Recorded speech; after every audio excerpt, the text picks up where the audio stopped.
What's up, everybody? Welcome to the High Performance Trader Live webinar. We're going to be breaking down the week, trades we took, right? It's been a phenomenal week, tons of opportunity. I really want to continue to break down rebuilding that relationship with the market, right? All too often we can't execute properly, right? So when we can't execute properly, we start to feel betrayed by the market. In reality, we're not trading the way we should be. So I want to break down execution. I want to break down trades that we took, right? It was a really good week on the market. This week we ended 1/26/2024. So we're going to break right into it. What up, Debo? Oh man, we got January's just finishing. I just love the way this month has been going, and we'll get into this week. But this week had saw a lot of volatility this week, and this week really helped me see the market in just straight opportunity mode. Yeah, absolutely. Just the ability to see price move and know that you can operate on your edge, in any scenario. So powerful. It's just helped me a lot this week. So powerful. I mean, dude, Monday. Was this Monday? Hold on. No, that was, bro, dude, Tuesday was fire. Bro, and this is the thing, right before we get started, first month of 2024 finished. You have to ask yourself, are you trading aligned with who you are trying to become? Meaning, if you're trying to become a 100K a year, 200K a year, $1 million a year trader, ask yourself, how does that person trade? Does he chase? Does he break character? Does he have no discipline? Is he right? Or does he stick to processes, right? See, these are things that always are going to help you. So going into this webinar, right? I know before 2024 started, we had a webinar about what sort of behaviors we wanted to implement this year, right? And I just want everybody to take a moment and really reflect on yourself, your trades, your journal, right? Any of the viewers or listeners out there, and ask yourself, are you following your process? Are you turning into that person that you need to become? Are you more self-disciplined? Are you still just machine gun Kelly out here, just firing longs and shorts, getting smoked, or doing good, right? So figuring out that process, figuring out what works for you, sticking to it, working on yourself, that personal development is key, critical, crucial in this game, right? So just wanted to throw that out there before we get started. I think we're doing a great job at that, though, with following our process. Super disciplined this week, and it's crazy. Like we talk about it, it's not about analysis. It's about awareness. It's about staying aware of price action, right, and what it's telling you, and making decisions off that, right? So I'm gonna break right into it with the first trade I took this week was right here. Price ripped above pre-market high. Right now, a couple things I want to point out here. First is open print. This was such a good trade. I felt so good in this trade. Price rallied above pre-market high, come down. We get a few retests here. I didn't want to take this long. Whether there was news at 10, whatever it was, I've really been kind of waiting out the mornings. I don't like putting it that way, but I really, after trading so much off open print and structure, I need structure to form before putting risk on the table, right? Because I've seen how powerful it is trading with structure, meaning the story's been developed, opportunities have already happened, right? I like seeing how buyers react, right? And more or less, it's like waiting the first 10 to 15 minutes at least. Just because we got a pre-market high retest on the table doesn't necessarily mean you need to take it, right? So, we always talk about being that hunter in the woods with the fridge full of food, right? What that means is you don't have to take the first setup you see.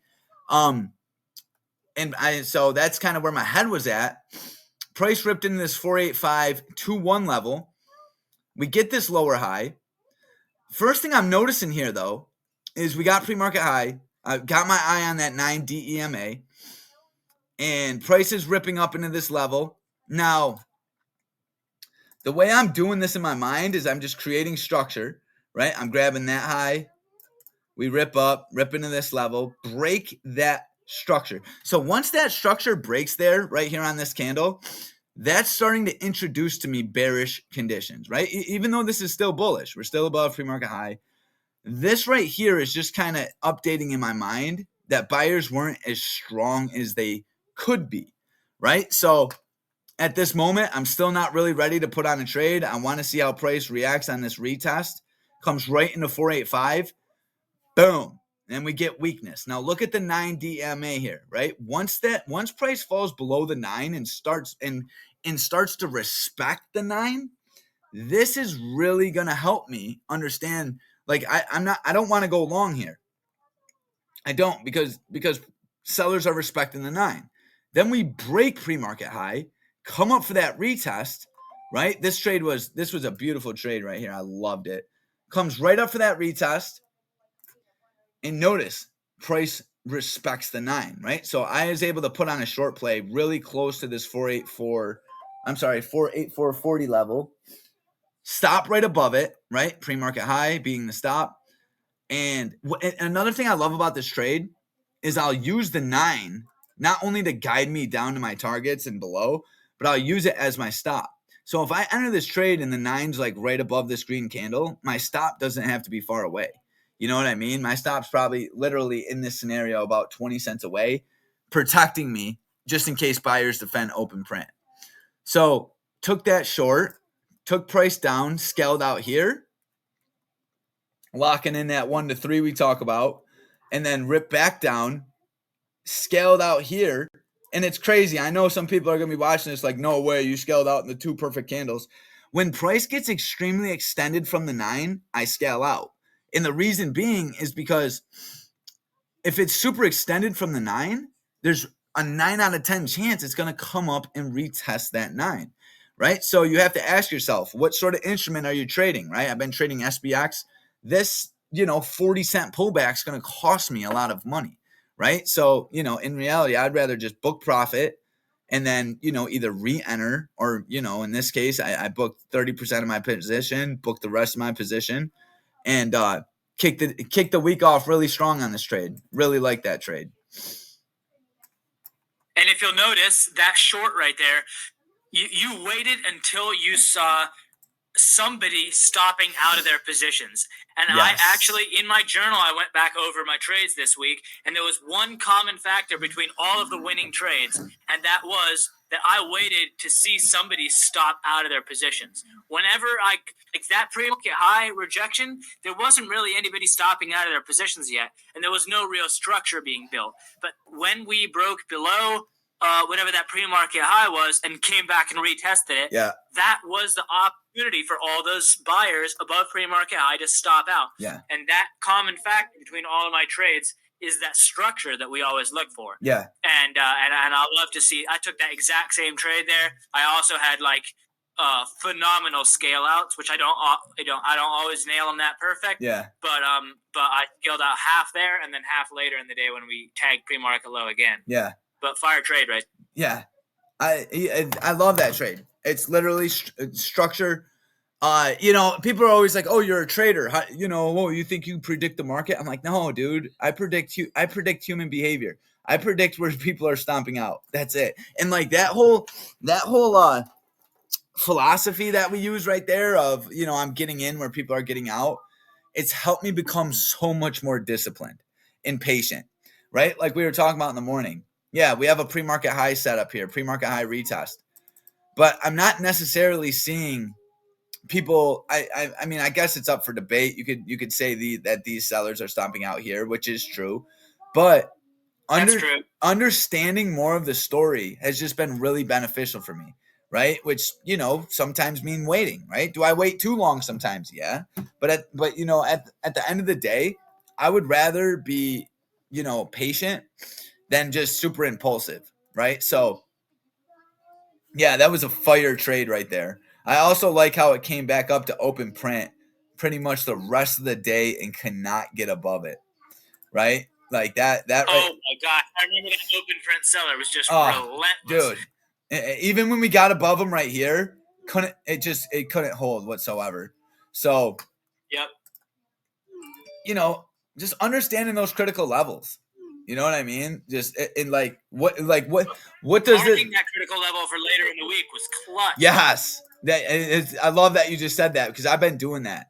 Keeping my eye on previous open is definitely super important, right? You'll see it definitely played around with it the next day like crazy. I mean, dude, it was the exact same. That's insane. No way it was exact. I think it was exact, bro. I mean, we sold off. Yeah, we sold off from it really early in the day. Hold on, look at this. Right around 10:15. Open print was 484. Open print was 484. That's insane, bro. It's literally pennies away from the next one. So this day, all right, we're gonna go right into Tuesday. This was one of those days. Hold up, let me give me 1 second here. Okay, this was one of those days right here where that 9 DAMA helped me so much once again. And I guess I would rather say just being aware of my criteria that takes me to get into a trade helped me so much, because in this scenario, we're open print's been established at 484. Price sells off, comes up and retests it, right? This is usually one of my prime short plays down to pre-market low, right? Yeah, hold on 1 second. It's right on the table. So once price sells off from open print, comes up, retest it, right? You can notice here, we cannot hold below that 9, right? So that really kept me from taking this trade. Darren, you want to elaborate on this trade? I'll be right back. Yeah. So I'm just looking at the trade. So I placed the trade on SPY early this day. I think it was around 11, but we had end of day. We had end of day, which we were toying with. Yes. And if you'll notice, that demand from the previous day was at 483. So,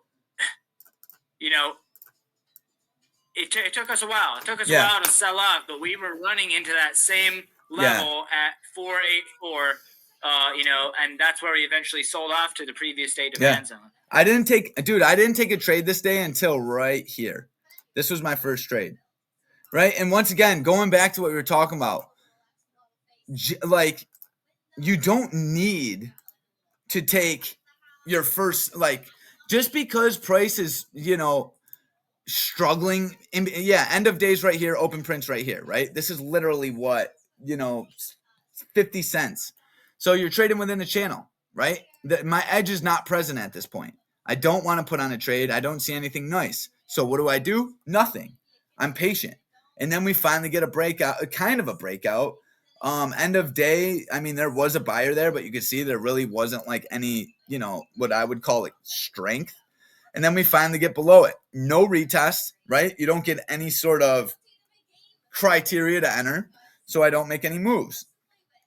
Comes into 483, rips into end of day. This would have been a really good short play. Price rally. I took that one. Yeah. One thing I really like about this short play here is, so when price looks like this, I'm asking myself, what does a bullish scenario look like, right? So my first scenario is going to be a rip above end of day, a retest, and a move up. But look at that, and I got it mapped out right here. Look at how we're extended here from the 9, right? So if we're extended here from the 9, this has helped me, Darren, with convictions to go short here. Because even though this is a green candle, and even though we're I guess you could say above end of day, or trying to get above it, understanding that 9 isn't hugging price like it is right here helps me understand that this isn't a healthy trend up, right? So instead of going long and getting hurt on this trade, right, when we ripped up here for that false breakout, I noticed we were literally $1 away from that 9 DEMA, right? And then it literally just helped me understand that this was going to rip right back down into it. Does this make sense for a short play, right? I didn't take it because that 483 demand was right there, but just understanding that space right there between price and the 9, it's, I mean, I know you guys hear me talk about it constantly, but it's literally helped me so much avoid, you know, getting caught in a trade that is just about the reverse. So, and how Yeah, my problem this day. So I took that short play, but the problem that I had was, we had a demand zone right there. We had a clear demand zone from the previous day at 482.93, and we hit it. But for some reason, I only scaled out of 3 of my contracts, and I left the rest of my position to run all the way back and hit my hard stop, my original stop out. And I asked myself, like, why did I do that? And basically, the only thing I can think is that I wanted a larger move to happen when in reality I was in a tiny little scalp play. Yeah. Like I did not have it was only, however many 90 cents or something, not even $1. Yeah. And I held on to this trade like it was a massive mover. So like you always have to be aware of what kind of trade you're in. What are you trying to capture? Are you trying to capture just a little scalp, or are you trying to capture like a trending move, all the way up to an extended higher level that's like $2-3 away? So true. And then adjust your profit taking based on the type of move that you're in. Yeah. That could help me. It's so true. So true. I actually love that you bring that up, because all too often do we approach every trade like, oh, this is going to be the hitter. This is going to be the hitter. This is going to be the 100, 150, and it's like, or we get used to, oh, I like making that 50 to 60, 70% return, right? And in reality, it's not those massive hits. It's those base hits. It's both of them. But I like how you said that. You got to distinguish which sort of trade are you going for. That exact understanding helped me on this trade right here. You can see I literally caught, what is this? A 60-cent move here. And I'll show you what was going through my mind. We broke below structure at 483. This candle right here told me everything. We had demand down here. You guys know I'm not a big reversal trader, but when looked at it like this, it makes a lot of sense. Notice here, you got end of day, 48352. Now, we always talk about these being magnets, right? And for whatever reason, they hold a lot of liquidity or orders, so they tend to be magnets. So when price drops below it, and now you got bearish structure right here, you have to ask yourself, okay, in a bullish scenario, what's it going to look like coming out of demand? Well, buyers are going to invalidate that bearish structure there at 483, which is literally what happened at that candle.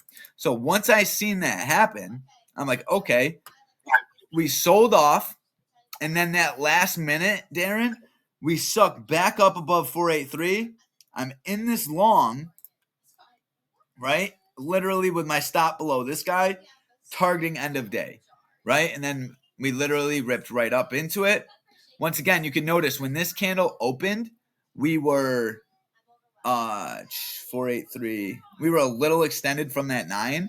So just like you said, I went into this trade with the understanding that end of day was my target, booked targets right at EOD, and then just sat back and let the rest of the day kind of do its thing. And then we ripped above, because it's debatable, right? Like, of course I could have held longer and captured this whole move, but we don't know that's going to happen. All what we know is our plan, and our plan's based off our current understanding of what we're looking at, right? So, yeah, this was a 50-cent move, but it was perfectly executed, and it helped set me up for this next one that happened, right? When we ripped above EOD, I actually entered long my first time right here. And I'll tell you why. And this is why trading intraday levels, I think we talked about this not last Friday, but the Friday before it. Waiting for the areas of value, meaning the critical ones like end of day or open print. When you start making decisions based off intraday levels, I'm not saying that don't do it, because obviously I did it at this level too, but it was coupled with a demand zone, right? This level, we rip above it. We come back down into it. I take the market long right into open print. Hold on. Let me extend this. price rips almost into it. I mean, if I booked profits at OP, that would have made sense. But I had my eye on, I'll show you. Previous day high from the day before and pre-market high, which was right here.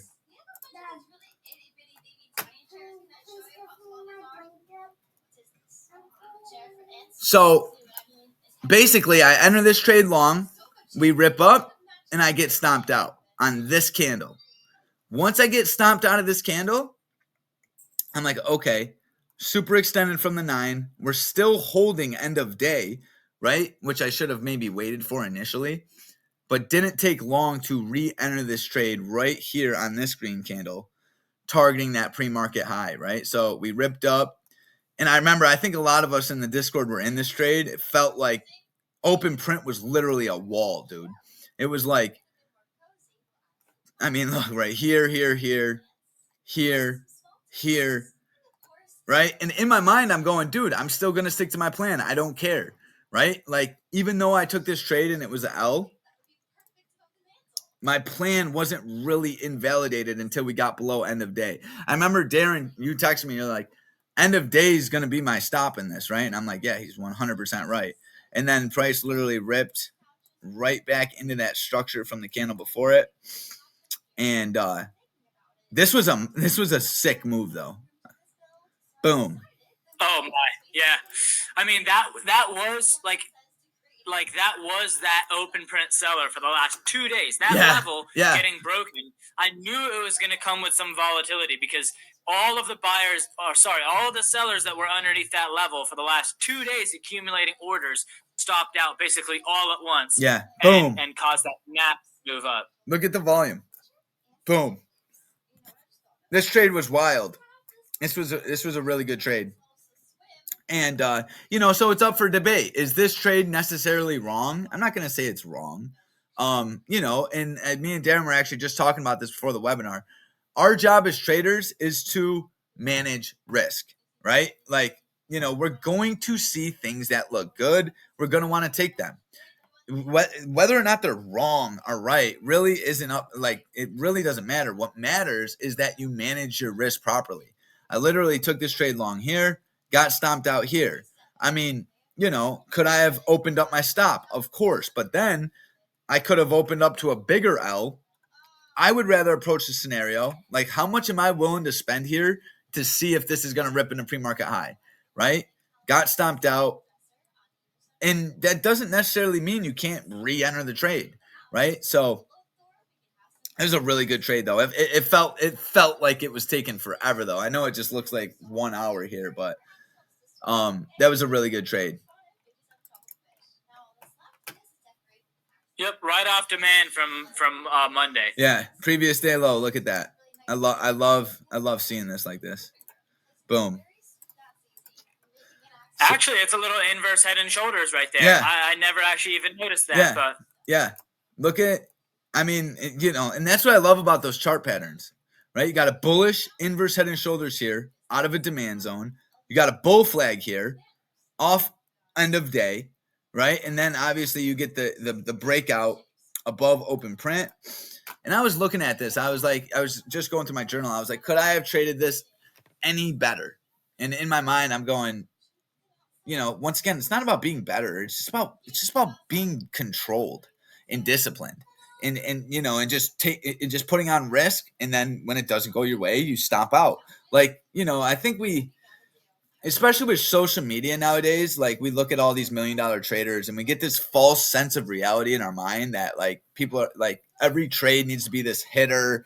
It needs to be this monster. And then when we take L's, we feel low. Like, that happened to me from Friday and Thursday. So, like, it's like, dude, we cannot be defined by our losses. They literally don't mean anything. In reality, if you put on a trade and you took a loss, but you followed your plan, you did better than making money off just gambling. You know what I'm saying? Like, if you can learn to be okay with your L's and still follow your process, you are literally on the way to becoming a really, really good trader, right? And it takes time, right? I'm not sitting here saying I have it all figured out. All I'm saying is I'm super focused right now on, regardless on how that trade comes out, whether it's positive or negative, I am going to follow my process the whole entire way and build that conviction within myself so that I know I'm able to do that, right? So, just got to act on your edge. That's it. So that was it for me on Tuesday. Yeah.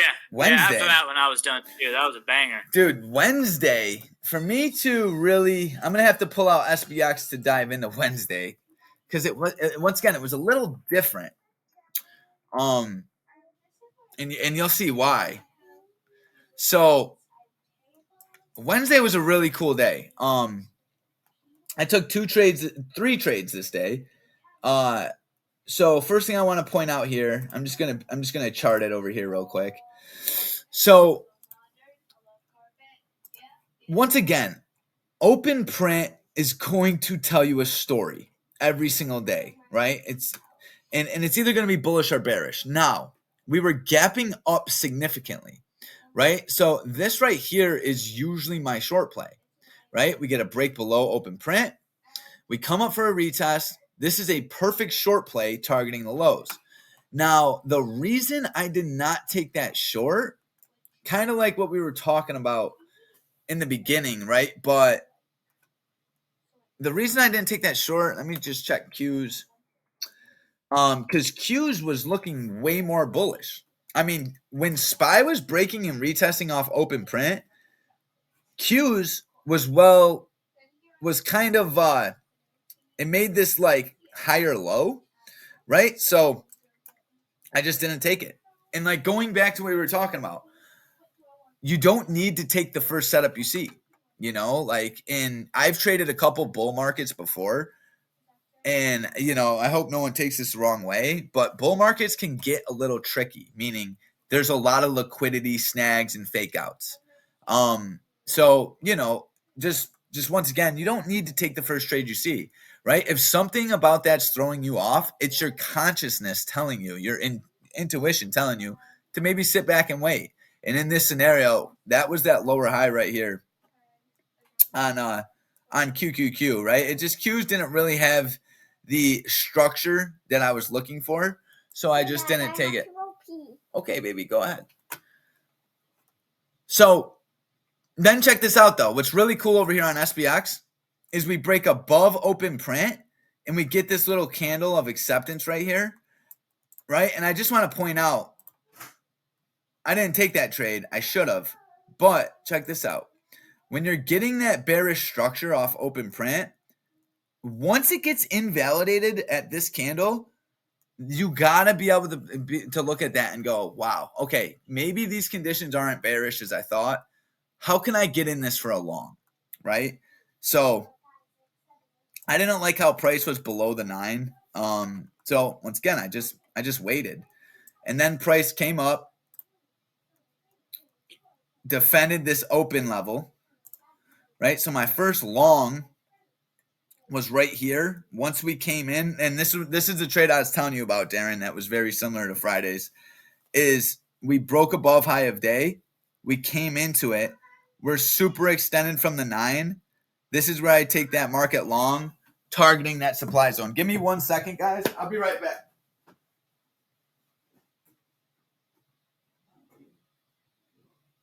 Sorry, I just got locked out of my office. Locked out of my own office.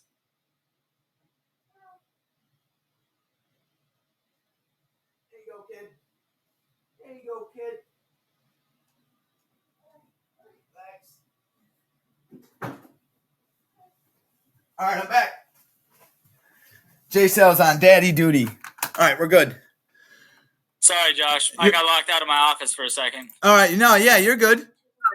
So, yeah, so that was my trade right there off SPX, though. But we took a trade very similar Friday, which wasn't successful.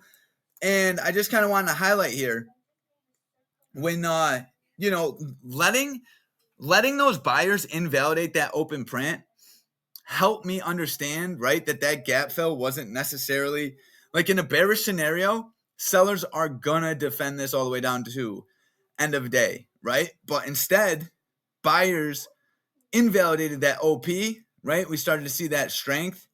We come down. Using that 9 and how extended we are from it really helped me understand that buyers still had a lot of strength here. So I took this long right in the high of day. Once again, not a home run, right? This was literally I think a 38% return trade. Boom, locked it in. Booked profits right when we reached the highs. And it felt really good because then we literally got a sell-off. Then I took a long right here off 4,900, right? Because I booked profits here on my first long. Price rips above it. We come down for a retest. Took the market long right here. We rip up. I really liked structure here. I really liked how price was respecting the 9D EMA. But you can see right there, we rip above it. Boom, that seller came in, knocked me out clean, right? And this is exactly why hard stops are an absolute must. So that was my first trade right here. Boom. Second trade right here. L. Right? And then I'm letting price come down, do its thing. Right? I don't know if I don't know if anyone else has ever been through this, but anytime you take a loss, you don't have to immediately get back in the trade. Right? Like, I went through this period when I was a trader where like I would take a losing trade and then I'd be like, oh, I was just wrong. Let's go the other way and like immediately enter a short, right? Like, can't do that. Like nowadays, I put on an L, I sit back and go, okay, what's next, right? And I always look at open print. I'm like, okay, we still have this mega gap fill here. What is price going to look like on the way down, right? So I'm just sitting back. I'm waiting. We sell below open print. Right? And then we come up. So my first short is going to be right here. Right? What's up, babe? Maybe when us play some Minecraft, us can play in my school. Okay, baby. Once I'm finished, okay? Okay. So I took this trade short on that candle. Right? You can see we came right into structure. So we came up, started to reject it, took it short. We come down. My stop's going to be right above that structure point. And then I caught a beautiful move. I was first initially targeting the lows. You can see right here, we sold off right below it, booked profits, price came right back up to it. And then I entered short again on this retest and got stomped out of my trade, right? So that was a really good day right there, though. And then, once again, we were talking about it. When there's large moves to be made, there's always a possibility of some trickery, right? And this is what I call trickery. The break above the lows and then the resell below it. All the way down, closing the gap literally at the last 10 minutes of the day. It was wild. Those contracts on SPX must have ripped. Oh, 'cause, I mean, that was bro, after 12. Bro, this trade right here, I mean, it's crazy. It's so crazy how. So I took the market short right here. Contracts were like, I think I paid $320 for them. Ended up selling them for over $700, right? And that's with the time 0 day with the time decay, right? Like, and I'm not gonna lie, it was a struggle, but I never draw down more than 30%. Just took my trade, put right there. And yeah, it was wild. These trades right here have been my bread and butter, right? The after 12s, after 1, 0 day on SPX are literally, they print a lot of money. You just have to cut your losses really quick, though. You know what I mean? And that's one thing I love. That's why we have them. Yeah, exactly. And that's one reason why, like, it really doesn't matter what you trade, but as long as you're accepting your wrongs fast. I learned this from Todd back in the day. As long as you don't lose a lot, right? There's 4 outcomes. You make a lot, you lose a lot. You make a little, you lose a little. You get rid of losing. No, you don't lose a lot. Yeah, exactly. You make not losing a lot not an option. You literally you start playing a way different game, right? Like we always think it's about being right or having the best analysis. I mean, dude, took 3 trades this day. Took an L here, or 4, then took another L. But my losses were so small, right? In comparison to my winners. So that's the name of the game right there, dude. Yeah, that was a beautiful trade. But the reason I really wanted to chart it on SPY was it looked completely different. Or I charted on SPX instead of SPY because, I mean, it wasn't completely different, but you could just see like open print was just a little different. When I went short here on SPX, I mean, we were super far away from open print. So, you know, I'm not saying one's right or one's wrong. It's just all about being aware of what you're looking at. You know what I mean? Yep. And if you don't understand the story, no trade. Yeah, that's our new saying. If it doesn't make if you can't tell the story, it doesn't make money. Yep. And like that's where I took almost the same trades on the ES. Damn near the same trades too. Oh, really? Yeah, bro. That 105 that your time, I guess it'd be 105. That big candle that came in and it cleared out them 4 or 5 bars to the left. Right here. I mean, that should tell you. Yeah. That's igniting a different move. Yeah. And now when you take this trade, Todd, where's your stop at? Below, above right this guy? Yep. Boom. Exactly where you got it. Boom. Manage risk. I'm not risking much. No, it's crazy. Like and that's where that reflection we talk about, like going through your journal is just so paramount, because go through your journal. And if you're noticing, right, even on your winners, that you're accumulating too much risk. I mean, me and Darren were talking about this the other day, your arm multiple, right? And he'll probably be able to explain it a little better than me. But at the end of the day, how much risk are you taking versus how much money are you making? If you're risking, and I'm not talking about, I bought $100 contract, so I'm risking 100. No, if I buy $100 contract, I won't take more than a $30 risk. So if I'm risking $30 in this trade, right, and my contracts go up to 200, right, that means I risk 30 to make 100. That's 1 to 3.2 risk reward ratio or whatever it is. That's a good trade, right? Like just being aware of that R multiple is crazy. Like going through my journal, looking at, okay, you may have a great, amazing trade, but you draw it down over, 50%. That's unacceptable. And that's one thing that me and Darren were talking about yesterday, because I started trading SPX. Contracts are way more expensive. I mean, sometimes this trade right here that I took, SPX contracts were $700 at the money, right? So I put my trade, I put my trade in, bought my contracts, I think for $680. My stop was literally at $500. So I was risking $80, right, which was below the candle, to make a potential $200 to $300% return, right? That's 2 to 300 profit return. That is a 1, 2, 3 risk reward. I'm risking $100 to make 3, 1 to 3 risk reward. Check. That's a good trade. On to the next. And as you go through your trade, and then this trade I took above, right? I actually took it on SPY, but it's the same thing. I bought my contracts here for, I think, $83. Right. And then my stop was at 73. So I was risking $10 to make a potential, $30 per contract. Boom. That's within spec. Right. Darren, you want to dive into that? I know you got that down pat.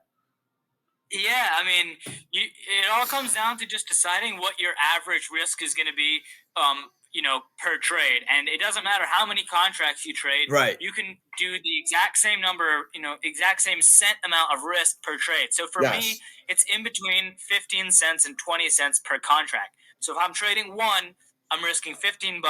If I'm trading 10, I'm risking $150. Yes. And that is my hard stop on every single trade. Now, if my risk is 15, 1 to 3 risk to reward ratio would be 15 times 3. So I have to make 45 plus whatever my entry price was. Right. Or 1 to 4 would be 4 times 15, or $60 plus whatever my entry price was. Yeah. And so you need to make sure, at least according to my, my hit rate is around 35 to 40%. So I need at least a 1 to 3, an average 1 to 3 risk to reward. Sometimes I make, 1 to 5. Yeah. Sometimes I make 1 to 1. Sometimes I make 1 to 2. But overall, on the average, it's got to even out to 1 to 3 to allow me to be consistently profitable over time. That right there, ladies and gentlemen, is what trading is all about. Right there. Nothing else. Like it's not about being right. Notice he said he has a 35 to 40% hit rate, meaning out of 10, he's averaging 4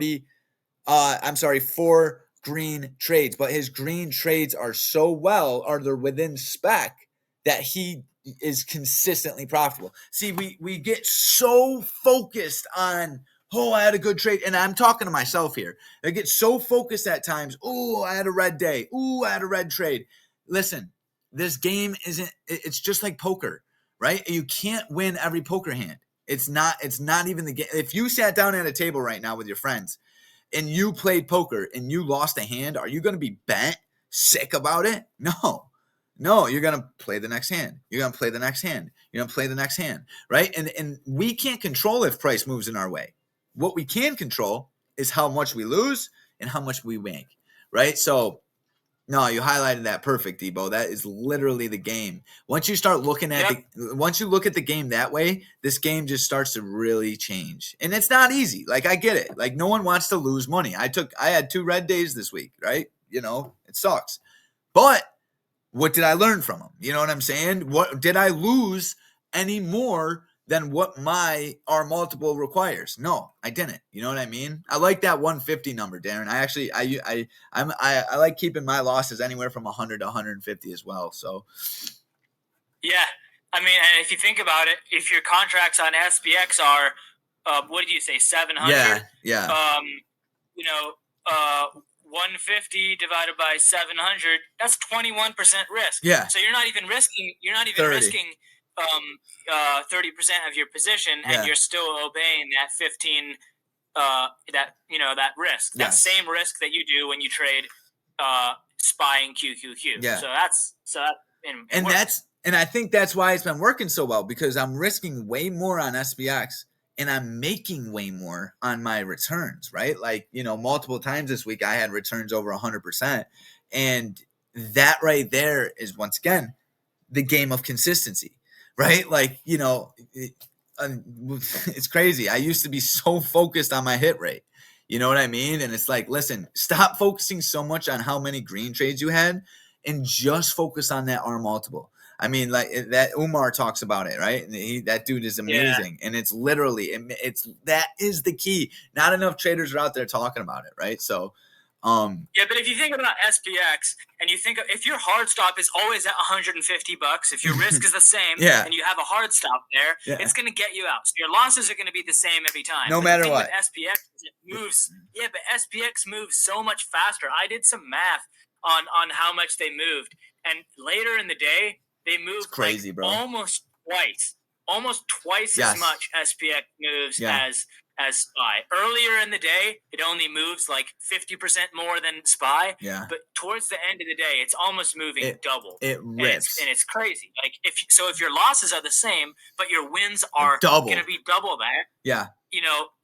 That's a perfect recipe for profitability right there. Bro, this trade right here on SPX, I entered here. This trade was over 180% return. And literally, how many cents was it? It was $1. It was $1. $1 move on SPY later in the day, took it on SPX, is going to give you over 150 to 200% return. Getting out of your contracts is tricky because of how fast they move. Like, you'll be up 180 and you'll sell it, and you'll end up clearing 220, or you'll sell it and clear maybe 140, right? And that's why it's definitely a little bit different But once again, we adapt and then we get good at it.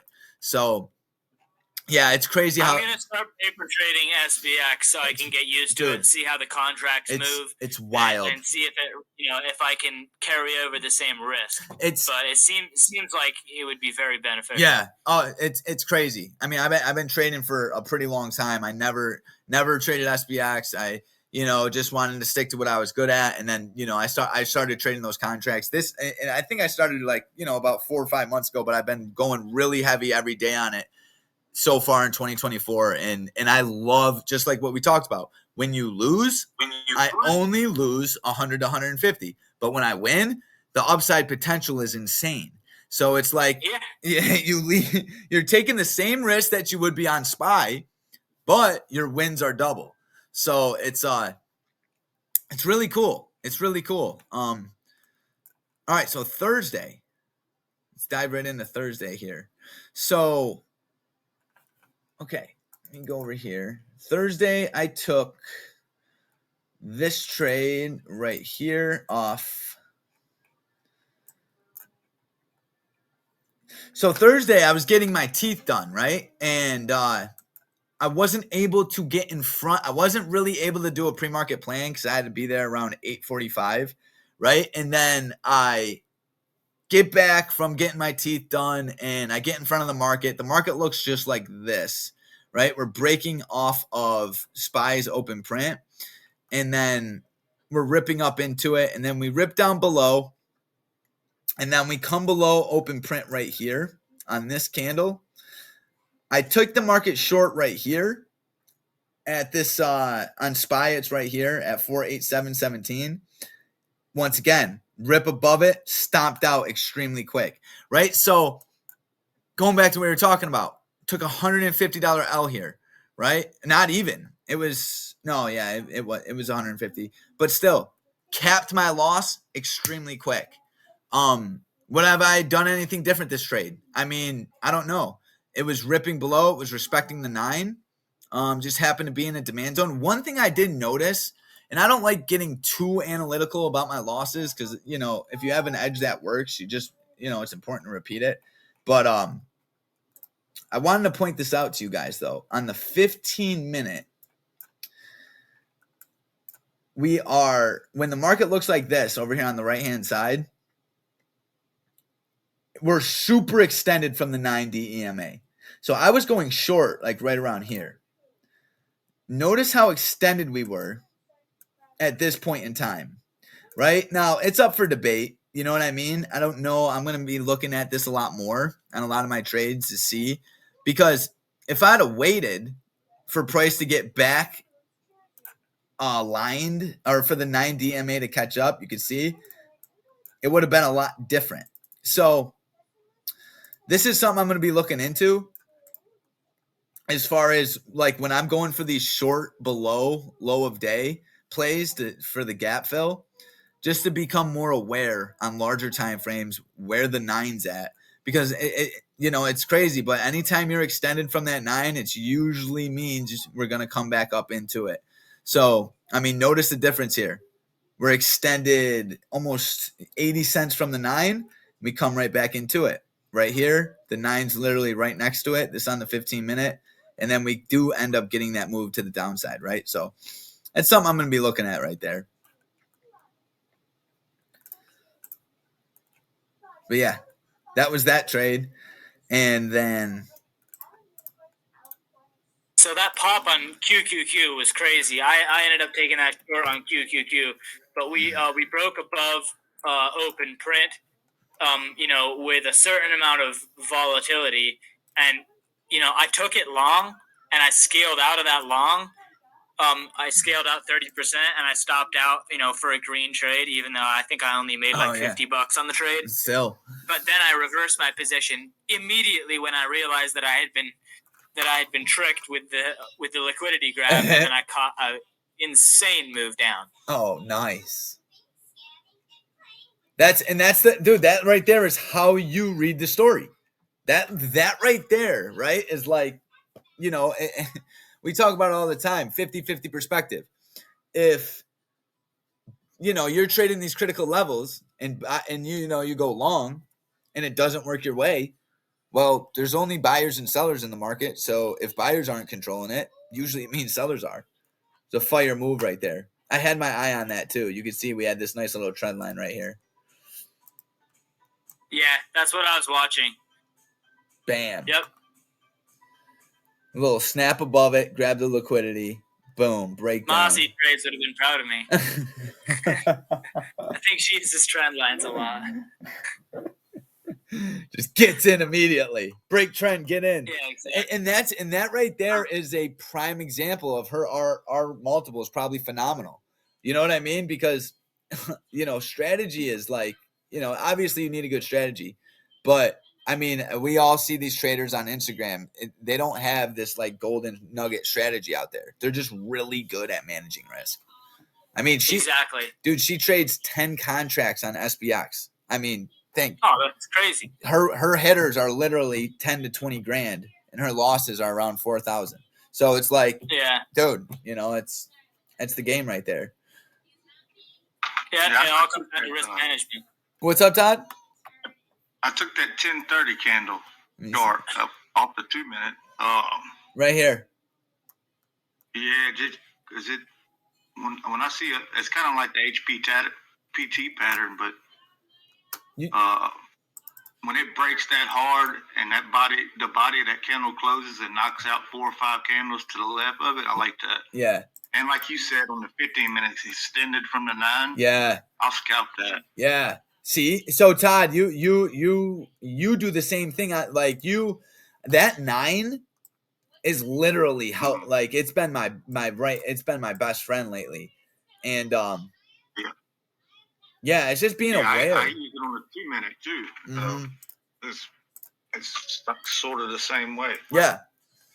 And like we talk about it all the time, it basically the way I use that is understanding what that healthy relationship looks like and what that unhealthy relationship looks like. What day? Hold on. This is 125 next day. Yeah, that was a monster short play right there.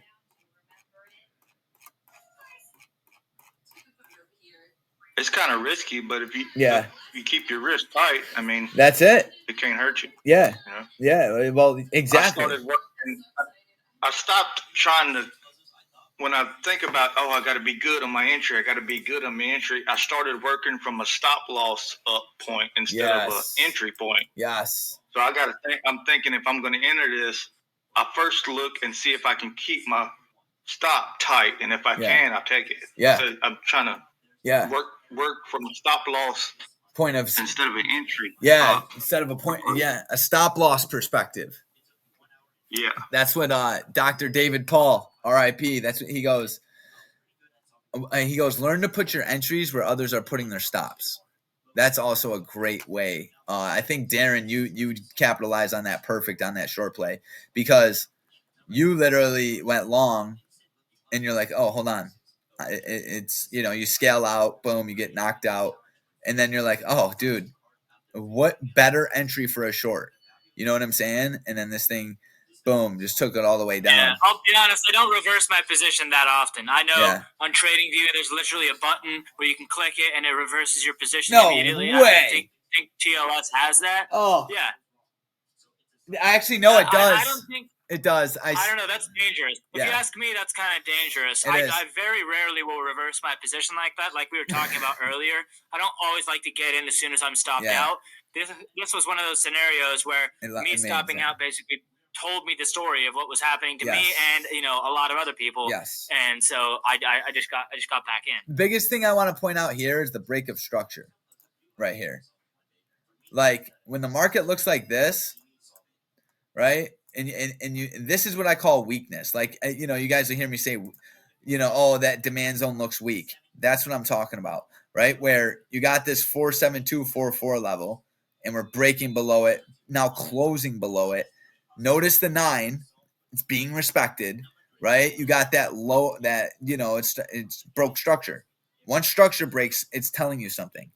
So, yeah, that was it. That was it right there, Thursday. And then Friday, took 2 L's on Friday.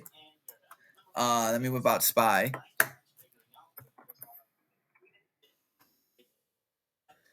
Now, I want to point out here on SPX, right? There was, once again, the open print was a bit different, right? So initially, we were trading within this range, right?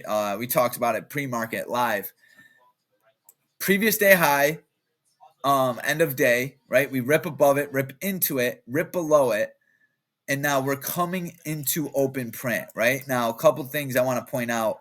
We get a really significant gap in between price and the 9 on this red candle. We come up into it, rip way below it. Once again, when this candle was completely red, look how extended we were from that 9, right? So that really, like, that keeps me away from certain short plays that I used to get crushed in. So when we're extended, I'm not going to make a move. Instead, I'm going to be patient. And then we get that lower high right here. That would have been a great indication to take the market long. I wanted to, I just couldn't get a retest. And you know what? Like, me and Darren were talking about this morning. I missed this whole move all the way up to the upside, but it didn't really meet any of my criteria. So I'm really not that upset about it. You know, I understand you have to be able to adapt in this game, right? So I'm not hating whatsoever on anyone that got that trade. That trade is fire. It's a beautiful trade, and it's a great way to understand the conditions of the market. I couldn't pull it. And, you know, once again, it just wasn't my criteria. It was a beautiful playoff open print. I just couldn't find a retest. We ripped right, and you know, we were live. We were even talking about it. We were like, "Oh yeah, this thing's gonna just keep going," and it did. It literally just kept going. And that's what never got a retest. But the thing is that pullback that we saw, we didn't chase, and we waited for a pullback. Yes, and that pullback, you know, paid us well earlier in the week. I think on Tuesdays. So. Yeah, it's very similar. Check it out. Which day? This day right here. So look at, you know, on the chart on the left, it's Tuesday. Chart on the right's Friday. Once again, this is our edge. This is how, you know, this is how we trade. I ended up taking the exact same trade, right? When price came down, we got this lower high. I'm sorry, higher low right here. Somewhat of an inverse head and shoulders, but we just couldn't get past that 4903 level, which was the previous all-time highs, right? So once again, putting risk on the table and managing it, right? I had to leave. I had an appointment with my tax advisor, right? So I wasn't able to really trade the rest of the day. Yeah, that was it, you know. And once again, I really, you know, if anyone takes anything from this webinar, it's that your risk multiple is your consistency, right? So even if you take, you know, I just ran through 3 losing trades that I took this week, right? As long as you're aware of how much you're losing and how much you're bringing in, you're trading this game properly. I mean, could I have done better this day? Absolutely. We always can. You know what I mean? But more importantly, I didn't chase. I didn't break any character. I stomped out when I should have. And, you know, I would take these trades again, you know? So I think it's really funny, though. Darren, while we were live, identified large selling on the tape at this level. He's literally, we just got long and he's going, "Oh, wow, there's a lot of sellers on the tape." And what I say, Darren, I said, "Good." Yeah. I literally said, Dude, "Good." That means there's a battle. Dude, if you look up SPY or SPX, to be honest, they're both the same. But there was a shout out to Todd. There was a GBI. Yeah. Right here. Right at that one right there. If you draw a box around that, you'll see those are trapped buyers who got long at pre-market high, because pre-market high is a bread and butter setup. Like it is, and it has been Always working very, very well. Yeah. And I did see a lot of buyers when we came down to retest pre-market high. However, After that, I saw many sellers, and every time we came up into there, I saw heavy selling. And what that was all those buyers realizing that conditions had changed, stopping out of their positions, creating supply, and we only retested it, like 4 or 5 times, and then absolutely sunk. Yeah. So I don't know. This is the thing. Like, could I have seen that and not put on the trade?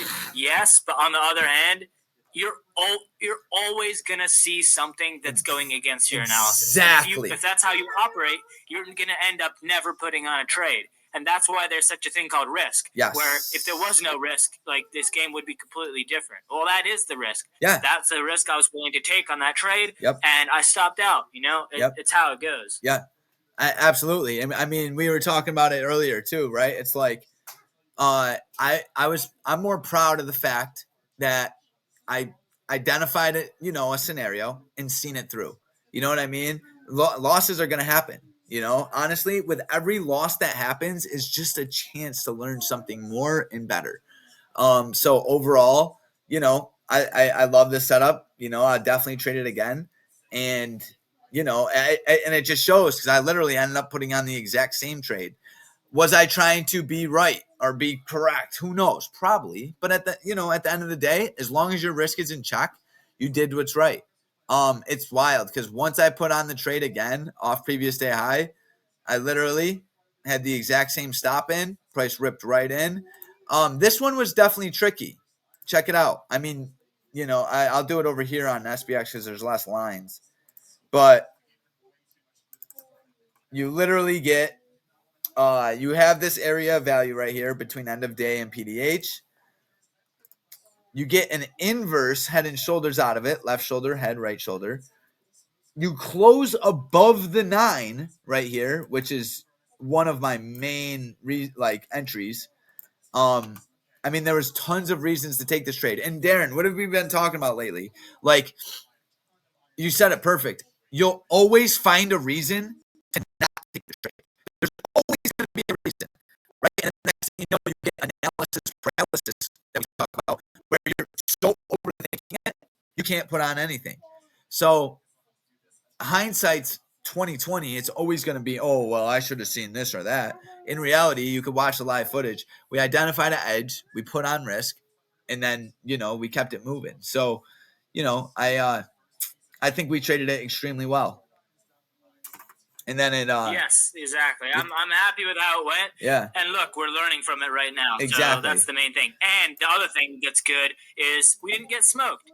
It was within my 30% loss. Exactly. Like it's completely fine. Which is accounted for. My strategy fully accounts for me making this type of mistake. Yes. Fully accounts for it. Yeah. And then I was open. I wanted to take a move off open print, but you could see we just couldn't hit it. And it didn't really have the legs that I thought it would. And once again, be that hunter in the woods that doesn't need the trade. You know what I mean? Stop, just work on your personal development, your discipline, and start to track your R multiple, right? You'll be amazed. Yes. You'll be amazed at what game you're actually playing when you start to become aware of your R multiple. Darren said it perfect. If you're buying contracts for 100, right, and you want to only risk 15, 20, you can go, depending on your hit rate, you go up to 30. And then be aware if you're losing $15 a contract on average, right? And that's the number that you're comfortable with based on your entries, which is based off your, strategy. Then start to go, okay. That's what helped me started holding trades longer, Darren. When I first started trading was, we go through that area where we just book profits, but you start to realize if you're just booking profits at 10, 15, 20%, that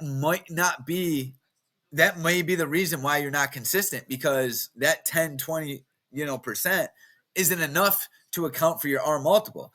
It could be. Exactly. It could be if you cut your losses quicker, or if you had more winning trades. And that's why trading is such a personalized game, right? Like, it's not a golden edge under the sun. It's I control risk and my winners, right? So once I became aware of that, I was like, oh, now I need to hold longer, right? And that kind of helped me, like, right, get over that. I think it was 30% mark where once I hit 30%, I used to just book it. And that kind of helped me get over that because I was like, oh no, I need to make more to account for my losses, right? So I hope someone grabs that and runs with it because it's that's literally the key to this game. So 100%. yeah, but yeah, that's all I got for this webinar, guys. If anyone wants to go over anything else, now's the time to break it down. Todd, I'm so happy you came, bro. Another day, 2024, we're starting off strong. So yeah, man, things been good. Yeah, I'll try to be back more often, man. I've been swamped with construction work. I own a construction company, so that keeps me pretty busy. Yeah. Oh yeah. Hey, listen, man, there's nothing wrong with that, man. That's how we do what we got to do. We're high performers all around. So on that note, guys, everyone have a phenomenal weekend. Check out your R multiple, dive into that. If anyone has any questions about that, be sure to drop a comment, message Darren, message me. We'll break it down, and everybody have a great weekend. I will see you guys Monday. Yeah, have a good weekend.